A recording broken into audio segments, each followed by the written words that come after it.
Trah, kata yang sering diperbincangkan oleh teman-teman sehobi di dunia perayaman.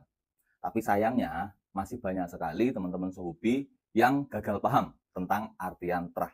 Banyak yang mengira trah itu ditujukan untuk mengetahui keturunan dari ayam yang juara dan populer saja. Contoh Manedeng, Yokere, Black Bull, Jimmy White, dan lain-lain.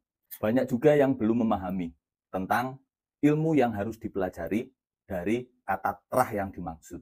Dan banyak pula teman-teman sehobi yang memperbincangkan atau mengatakan trah yang jelas dan trah yang tidak jelas, tetapi mereka belum sepenuhnya memahami tentang trah tersebut.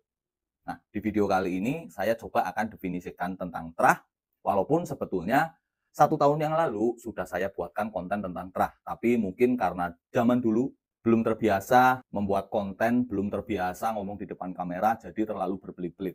Kali ini akan saya jelaskan dengan singkat, langsung to the point. Saya awali dengan kata trah.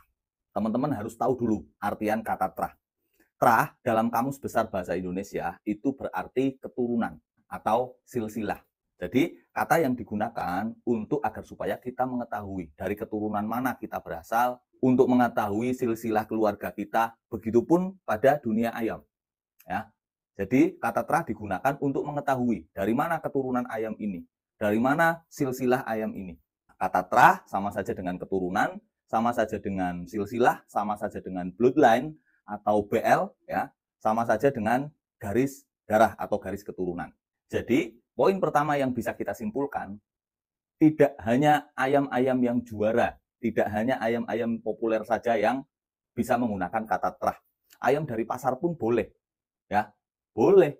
Misal beli ayam dari pasar, dikasih nama Jenggo. Jenggo ini punya anak, punya cucu. Kita bilang trahnya si Jenggo, ya, BL-nya si Jenggo.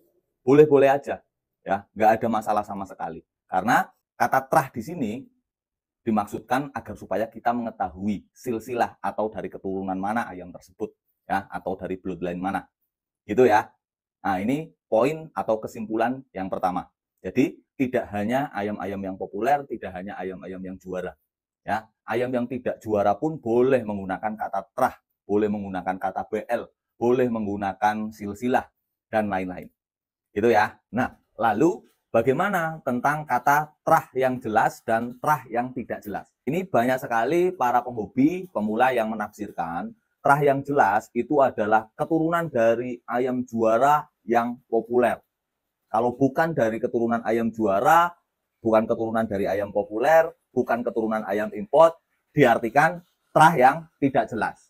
Nah, sebetulnya itu pun kurang betul, teman-teman. Nah, sebelum kita menyimpulkan trah tersebut jelas atau tidak jelas, hal yang perlu teman-teman tahu, kita harus mendalami dari trah pitik tersebut atau ayam tersebut.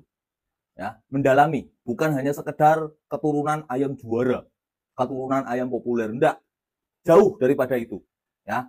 Contoh nih, misal kita mau beli ayam trah Yokere, ya, anakan Yokere. Anakan Yokere ini kita harus mengetahui betul saudara-saudara dari ayam yang kita mau beli kualitasnya gimana.